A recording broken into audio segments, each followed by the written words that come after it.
టాలీవుడ్‌కి summer తర్వాత పెద్ద season అంటే సంక్రాంతి పండగ. ఈ పండగ టైంలో వచ్చే సినిమాలన్నిటికీ మాక్సిమం ఓపెనింగ్స్ ఉంటాయి. అలాగే యావరేజ్ సినిమాలు కూడా హిట్ అవుతాయి. హిట్ అయ్యే సినిమాలు బ్లాక్ బస్టర్ అవుతుంటాయి. బ్లాక్ బస్టర్ అయ్యేవి రికార్డ్స్ క్రియేట్ చేస్తూ ఉంటాయి. అందుకే ఈ సీజన్ అంటే టాలీవుడ్‌కి ఒక స్పెషల్ ఇంట్రెస్ట్. అటు ఆడియన్స్‌లో కూడా సంక్రాంతి వచ్చిందంటే సినిమాతో కలిపి సెలబ్రేట్ చేసుకోవడం అనేది చాలా వరకు చూస్తుంటాం. సో, ఈసారి సంక్రాంతికి 3 సినిమాలు పోటీ పడుతూ ఉన్నాయి. గతంలో చాలా సినిమాలు ఒక 4, 5 సినిమాలు మినిమమ్‌గా డే బై డేనా ఒకరోజు తర్వాత ఒకరు రావటమా ఇట్లా 4, 5 సినిమాలు వచ్చిన సందర్భాలు చూస్తున్న మనకి ఈసారి కేవలం 3 సినిమాలు వస్తున్నాయి. 3 కూడా పెద్ద హీరోల సినిమాలు. ఇద్దరు వెటరన్స్ అయితే మరొకరు రామ్ చరణ్ సినిమా. సో, ఈ 3 సినిమాల్లో సంక్రాంతి విజేతగా నిలిచే అవకాశం ఎవరికి ఎక్కువగా ఉంది? ఎవరు ఎక్కువగా ఎంటర్‌టైన్ చేసే అవకాశాలుంది? ఎవరు ఎక్కువ కలెక్షన్స్ కొల్లగొట్టే అవకాశాలున్నాయి? అసలు ఎవరి సినిమా కంటెంట్ ఎలా ఉండబోతుందనేది ఆ 3 సినిమాల ట్రైలర్స్‌ని బట్టి ఒక ఐడియా చాలామంది ఆడియన్స్‌లోకి వచ్చేసింది. సో, మరి సంక్రాంతి విజేతగా ఎవరు నిలవబోతున్నారనేది ఒకసారి చూద్దాం. ఈ 10వ తారీఖున మొట్టమొదటిగా సంక్రాంతి బరిలో వస్తున్నటువంటి cinema 'game changer'. Mega power star Ram Charan నటించినటువంటి ఈ సినిమాకి పాన్ ఇండియా డైరెక్టర్ శంకర్ దర్శకుడు. సో, వీళ్ళిద్దరి కాంబినేషన్‌లో సినిమా అనగానే మాక్సిమం అంచనాలు పీక్స్‌లో కనిపించాయి ఆ సినిమా అనౌన్స్ అయినప్పుడు. కాకపోతే ఆ సినిమా షూటింగ్ సంబంధించినటువంటి అప్డేట్స్ కానీ బాగా లేట్ అవ్వడం, మధ్యలో ఈ సినిమాను వదిలిపెట్టి శంకర్ 'భారతి 2' సినిమా ఫినిష్ చేయడం, తీరా చూస్తే ఆ సినిమా రిజల్ట్ దారుణంగా ఉండడం. ఇవన్నీ కలిపి మెగా ఫ్యాన్స్‌లో ఒక రకమైనటువంటి ఆందోళనకి కారణమయ్యాయి. అసలు ఈ సినిమా ఆడుతుందా లేదా అనే ఒక డిస్కషన్లు కూడా ఒక దశలో జరిగాయి అంటే నమ్మాల్సిందే. కాకపోతే నిజానికి డిసెంబర్ ఎండ్ వరకు కూడా 'గేమ్ చేంజర్' మీద పెద్దగా అంచనాలు లేవు అనేది కూడా వాస్తవం. కాకపోతే ఏదైతే విజయవాడలో బిగ్గెస్ట్ కటౌట్ ఈవెంట్ ఒకటి జరిగిందో, ఆ ఈవెంట్ తర్వాత సినిమా లుక్కే మారిపోయింది. ఆ తర్వాత ట్రైలర్ వచ్చిన తర్వాత ఒక బ్లాక్ బస్టర్‌ని ప్రెడిక్ట్ చేయొచ్చు అని ఫ్యాన్స్ కూడా ఫిక్స్ అయిపోయారు. ఆడియన్స్‌లో కూడా ఓకే, 'గేమ్ చేంజర్' ఇప్పటివరకు మనం అనుకున్న దానికంటే ఇంకేదో ఉండబోతా ఉంది.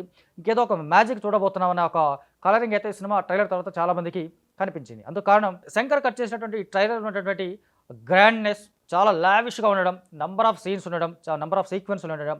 ఆ సీక్వెన్స్‌ల పరంగా అప్పన్ అనే పాత్రలో రామ్ చరణ్ నెక్స్ట్ లెవెల్‌లో కనిపించబోతున్నాడు. తన కెరియర్‌లో ద బెస్ట్ పర్ఫార్మెన్స్ ఇవ్వబోతున్నాడు అని ఒక ప్రచారం ఏదైతే జరిగిందో బలంగా, అది నిజమే అనేలాగా ఇప్పటిదాకా వచ్చినటువంటి ఆ ట్రైలర్ కావచ్చు, ఫస్ట్ లుక్ పోస్టర్స్ కావచ్చు, లేదా విజువల్స్ కావచ్చు, ఇవన్నీ చూస్తే రామ్ చరణ్ కొత్తగా మరొకసారి ఒక అద్భుతమైనటువంటి పాత్రలో కనిపించబోతున్నాడు అనే ఒక కాన్ఫిడెన్స్ అయితే చాలా మందిలో కలిగింది. అది ఈ సినిమాకు ఒక బిగ్గెస్ట్ అసెట్ కాబోతోంది. అలాగే అంతకుముందు రిలీజ్ చేసిన పాటలకి, ట్రైలర్ తర్వాత రిలీజ్ చేసినటువంటి పాటలకి ఒక చిన్న వేరియేషన్ ఉంది. ఈ పాటలు ఎక్కువగా ఆకట్టుకుంటున్నాయి. ఇది కూడా సినిమాకి ఒక పెద్ద ప్లస్ కాబోతున్న విషయం అర్థమవుతుంది. అలాగే అంజలి పాత్రలో ఒక సర్ప్రైజింగ్ ఎలిమెంట్ ఉండబోతోంది. ఇటు కియారా అద్వానీ రెగ్యులర్ హీరోయిన్ లాగా ఉండబోతుందని అనిపించినప్పటికీ కూడా ఎస్‌జే సూర్య, రామ్ చరణ్ మధ్య వచ్చేటువంటి సన్నివేశాలు ఖచ్చితంగా విజిల్ బ్లోయింగ్ మూమెంట్స్ చాలా ఉండబోతున్నాయన్న విషయం కూడా మనకి ట్రైలర్ చూసిన తర్వాత అర్థమైంది. 'RRR' తర్వాత రామ్ చరణ్ పాన్ ఇండియా స్టార్‌గా ఎదిగాడు. ఆ పాన్ ఇండియా స్టార్ రేంజ్‌కి తగ్గట్టుగానే ఇటు శంకర్ డైరెక్షన్ కావడం, ఇటు రామ్ చరణ్, అటు కియారా అద్వానీ బాలీవుడ్ నుంచి కావచ్చు, ఆల్రెడీ ఎస్టాబ్లిష్ అయినటువంటి పాన్ ఇండియా స్థాయిలో ఎస్టాబ్లిష్ అయినటువంటి ఎస్‌జే సూర్య విలన్‌గా ఉండడం, థమన్ మ్యూజిక్, ఇవన్నీ కూడా ఈ సినిమాకి పెద్ద ప్లస్ పాయింట్స్‌గా కనిపిస్తూ ఉన్నాయి.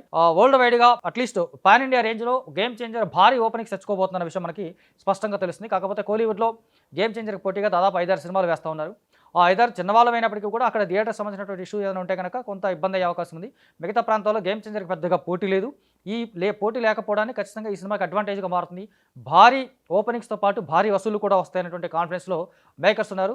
ఈ సినిమాని ప్రొడ్యూస్ చేసినటువంటి దిల్ రాజు కూడా మొదటి నుంచి అదే కాన్ఫిడెన్స్‌తో కనిపిస్తూ ఉన్నాడు. సో, జనవరి 12న విడుదల కాబోతున్నటువంటి సినిమా 'డాకు మహారాజ్'. బాలకృష్ణ నటించినటువంటి ఈ సినిమా మొదటి నుంచి ఒక పాజిటివ్ వైబ్స్‌తో కనిపిస్తూ ఉంది.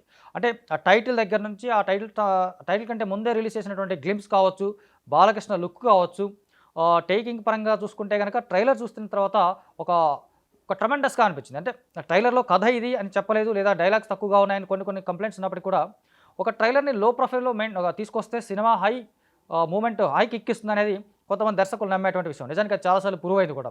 అలా చూసుకుంటే టీజర్ కంటే ట్రైలర్ కొంత తక్కువగా కనిపించినప్పటికీ కూడా బాలయ్యని అన్‌ఎక్స్‌పెక్టెడ్ రోల్స్‌లో చూడబోతా ఉన్నారు. డ్యూయల్ రోల్‌లో మరొకసారి బాలకృష్ణ డ్యూయల్ రోల్ చేస్తే ఆ సినిమా ఎంత పెద్ద బ్లాక్ బస్టర్ అవుతుందో ఈ మధ్య కాలంలో మనం చూస్తూ ఉన్నాం.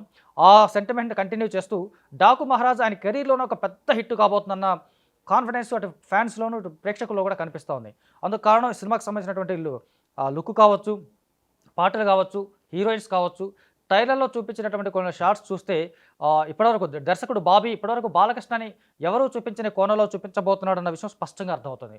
సో, 'డాకు మహారాజ్' అనే టైటిల్ కొంతవరకు మనకి కొత్తగా అనిపించినప్పటికీ 90s, 80sలో ఈ టైటిల్‌కి చాలా పెద్ద ఫ్యాన్స్ ఉన్నారు. డాకు అనగానే మామూలుగా బందిపోటు మహారాజు అనేది మంచి వాళ్ళకి డాకు, చెడ్డ వాళ్ళకి మహారాజు అనే ఒక డైలాగ్‌తోనే కథ మొత్తాన్ని ఇండైరెక్ట్‌గా దర్శకుడు రివీల్ చేశాడు. అంటే చెడ్డవాళ్ళ పరిబట్టేటువంటి గొప్ప బందిపోటు లాంటి మహారాజు ఇతనని చెప్పేసి మనకు తెలిసింది. అలాగే రాజ్యం లేని రాజు, అనే ఒక టీజర్‌లో ఉన్నటువంటి డైలాగ్ చూసినప్పటికి కూడా తను సమాజం కోసం ఏదో చేయబోతున్నాడు. సమాజం కోసం తన ఎన్నో త్యాగాలు చేయబోతున్నాడు ఈ పాత్ర ద్వారా అనేది మనకు తెలుస్తోంది.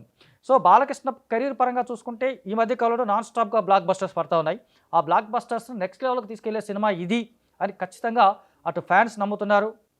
మేకర్స్ నమ్ముతున్నారు. నాగవంశీ ఈ సినిమా గురించి ఇదే సితార ఎంటర్‌టైన్‌మెంట్స్ బ్యానర్స్‌లో రూపొందినటువంటి ఈ సినిమాకి సంబంధించినటువంటి ప్రొడ్యూసర్ నాగవంశీ మీరు ఎన్ని ఎక్స్‌పెక్టేషన్స్ అయినా పెట్టుకోండి.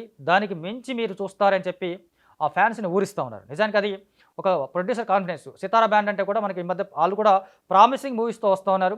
సితార బ్యానర్‌లో సినిమా అంటే అది బ్లాక్ బస్టర్ అనేటువంటి ఒక లుక్ కూడా ఒక ఒక అన్‌అఫీషియల్ సెంటిమెంట్ కూడా సెట్ అయిపోయింది కాబట్టి అటు నాగవంశీ నందమూరి ఫ్యాను, బాలకృష్ణకి ఫ్యాను. సో, వీళ్ళిద్దరి కాంబినేషన్‌లో వస్తున్నటువంటి ఈ సినిమా ఖచ్చితంగా అంచనాలకు మించి ఉండబోతా ఉంది. అంచనాలకు మించిన కలెక్షన్స్ రాబట్టబోతా ఉంది. అంచనాలకు మించిన రికార్డ్స్ క్రియేట్ చేయబోతుందన్న విషయం వీళ్ళు క్లియర్‌గా కాన్ఫిడెన్స్‌గా చెప్తా ఉన్నారు.